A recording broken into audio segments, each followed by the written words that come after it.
Bonjour, je vous invite à partir à la rencontre de la déesse irlandaise Hermod, c'est-à-dire la bonne mesure. Nuada est un roi mythique d'Irlande. Il fait partie des tribus de Dana, c'est-à-dire que c'est un fils de la déesse. Alors c'est vrai que cette partie-là des Tuatha des Danann, c'est assez connu, c'est assez beaucoup communiqué parce que c'est très poétique, hein. Mais je trouve qu'on n'y accorde pas assez d'importance sur le sens profond que cela porte, c'est-à-dire que ce panthéon-là, bien sûr qu'il a intégré les fonctions guerrières, hein, et les fonctions de hiérarchie pyramidale, mais il est resté quand même très ancré aux anciennes croyances et aux anciennes appartenances des peuples à la déesse mère, à la toute première, les enfants de Dana, les enfants de la déesse terre. D'ailleurs, le nom de Nuada veut dire le distributeur. Donc là, on est vraiment en présence d'un schéma très archaïque de la fonction royale et du masculin, qui est de distribuer les richesses, veiller à la bonne répartition des fruits, mais veiller aussi à la bonne fécondité de la terre. Un pays stérile, et c'est dû à un mauvais roi. Un pays gaste, comme il est dit dans le conte du Graal, est dû à un roi blessé. Donc le roi doit être en possession de tous ses moyens pour pouvoir régner. Quand un roi irlandais est intronisé, c'est à l'occasion d'un mariage avec la déesse d'Ocal. On est en présence du hiérogamos et par ce mariage, le rôle du roi est d'assurer à son peuple et à ses troupeaux d'être protégés des maladies, par exemple. Si une calamité survient, le roi sera tenu personnellement responsable. Il est garant de la prospérité sur tous les plans. Donc à l'origine, Nuada, c'est ce type de roi. Et voici que Nuada se rend à la guerre, et à la guerre, il va être blessé, il va perdre son bras droit. Et c'est pas n'importe quoi son bras droit. C'est le bras, ça permet de faire, c'est-à-dire que on voit ici que la fonction guerrière ampute le masculin de son pouvoir de faire. Et comme c'est le côté droit, c'est son pouvoir de faire au masculin. Les textes ne disent pas que Nuada se trouve privé de sa capacité guerrière tout en restant roi. Cette incapacité touche toute la fonction royale, hein. C'est dire que c'est au-delà et au-dessus de cette particularité de guerrier. On est vraiment face au roi tel qu'on pouvait l'avoir dans les temps les plus archaïques, hein. Et donc perdre ce bras, c'est très compliqué et très dangereux pour la société. Et à ce moment-là va donc intervenir le dieu Dianset, c'est-à-dire le dieu médecin des Celtes, qui va lui mettre un bras d'argent avec lui le mouvement de chaque bras. C'est-à-dire qu'il lui met une prothèse articulée, un faux bras, un bras en métal. C'est pas vivant le métal, c'est froid. Alors le fait que ce soit en argent peut faire écho à la lune, hein, c'est-à-dire à ce côté lunaire qu'avaient les dieux anciens les plus archaïques. Mais ici, cette fonction lunaire, elle est devenue artificielle, elle n'est plus du tout naturelle.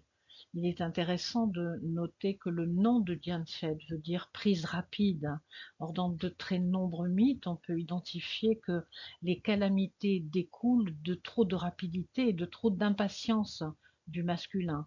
En particulier, pour certains enfants qui vont naître, des enfants masculins qui vont naître trop impatients et qui vont déchirer leur mère. Et il va s'en suivre donc tout un ensemble de problématiques. Donc ce bien-être, il a quelque chose de cette impatience et de cette prise rapide, de ce manque de réflexion, de ce manque de prendre soin peut-être. Ce bras en argent ne va pas plaire à tout le monde, et en particulier au fils de Dianchet qui s'appelle Miar. Miar est le frère de Hermod. Et c'est assez intéressant de voir que le nom de Hermod veut dire mesure, bonne mesure, mais que le nom aussi de Miar veut dire mesure, puisque c'est un boisseau. C'est un objet qui permet de mesurer. Et donc Miark va aller au bras coupé de Nuada, et là il va parler, c'est-à-dire il va dire joint sur joint et nerf sur nerf, hein, et il va le guérir en 3 fois 9 jours, c'est-à-dire en 27 jours. En quelque sorte, il pratique de la magie lunaire pour régénérer un vrai bras cette fois-ci. Mais attention, le Soleil met lui aussi environ 27 jours pour tourner sur lui-même. Il s'agirait donc plutôt de magie cosmique. Nous pouvons imaginer que les Celtes, comme nous, pouvaient à l'œil nu mesurer les cycles de la Lune et le nombre de jours, et pas forcément le nombre de jours que met le Soleil pour tourner sur lui-même. Cependant, nous verrons plus loin dans le mythe combien les Celtes se référaient à un calendrier solilunaire totalement en phase avec le cosmos. Ce qui est intéressant aussi, c'est que Miar, il parle, il dit, c'est-à-dire qu'il utilise le logos, la magie du verbe. C'est comme si Miar voulait remettre les choses à leur juste place, juste que dans la chair, joint sur joint et nerf sur nerf, replacer l'harmonie dans le cosmos avec cette fonction masculine en harmonie avec tout l'ensemble. Cette guérison, cette remise en phase avec l'harmonie du cosmos ne plaît pas du tout à Dianset, puisque cette guérison sembla mauvaise pour lui. À ce moment-là, il brandit une épée sur la tête de son fils. Il va le frapper de plusieurs coups. Alors le premier coup, il va atteindre la peau jusqu'à la chair de la tête, puis il va frapper la chair et atteindre l'os, puis il va atteindre la membrane du cerveau, et enfin, quatrième coup, il va atteindre la cervelle, et à ce moment-là, son fils sera mort. Nous sommes ici face à un combat d'animus, de masculin, de deux conceptions du monde qui sont complètement différentes. Et c'est intéressant de se rappeler que la tête symbolise vraiment le masculin, avec sa fonction de penser, de concevoir le monde et de discerner. À première vue, Lianchette ne veut pas de cette conception du monde en phase avec le cosmos. Lui, ce qu'il veut, c'est un bras artificiel en argent. Janset semble assez satisfait d'avoir tué son fils puisqu'il va l'enterrer lui-même. Sauf que des plantes au nombre de 365 poussèrent sur sa tombe, identiques au nombre des jointures et des nerfs. Ici, c'est vraiment une image incroyable qui fait référence, si on fait de l'amplification, à beaucoup de choses. C'est-à-dire on retrouve cette image du dieu lunaire de type Osiris, qui, lorsqu'il est mort, va permettre la régénération de la vie à travers son corps, hein. On connaît tout un ensemble de choses concernant Osiris qui ont quelque chose à voir avec tout ça. Donc ici, ce qui se passe avec Miar, c'est vraiment exactement la même chose, hein. Donc, c'est-à-dire que les plantes peuvent pousser à partir de cette énergie masculine qui est de l'ordre de l'ombre, de l'autre monde et de la mort. Donc, la mort qui n'est pas l'arrêt de la vie, en quelque sorte. Donc, nous avons vu les références au cycle lunaire et voici qu'apparaît la référence au cycle solaire, puisque 365 plantes, c'est le nombre de 365 jours sur l'année. Et c'est intéressant parce que nous savons que chez les Celtes, le temps était solilunaire, le calendrier était solilunaire. Donc ici, on est bien en présence de ça. Mais ça veut dire aussi que toutes ces plantes qui poussent sur 365 jours, c'est une profusion, une possibilité de vie et de génération de la vie tout au long du cycle et tout le temps. C'est-à-dire, ça nous indique vraiment que la mort, ce n'est pas rien, ce n'est pas l'arrêt de toute chose.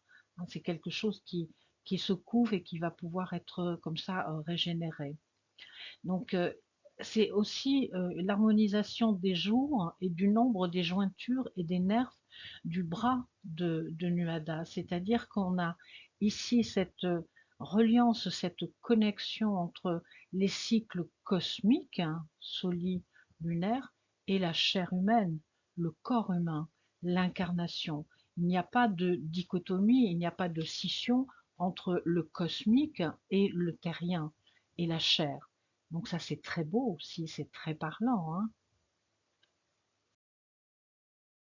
Et enfin, la voilà, c'est ici qu'elle intervient, la déesse Hermède, fille de Dianchet et sœur de Miar. Elle ouvrit son manteau et rangea les plantes poussées sur la tombe de son frère d'après leur qualité.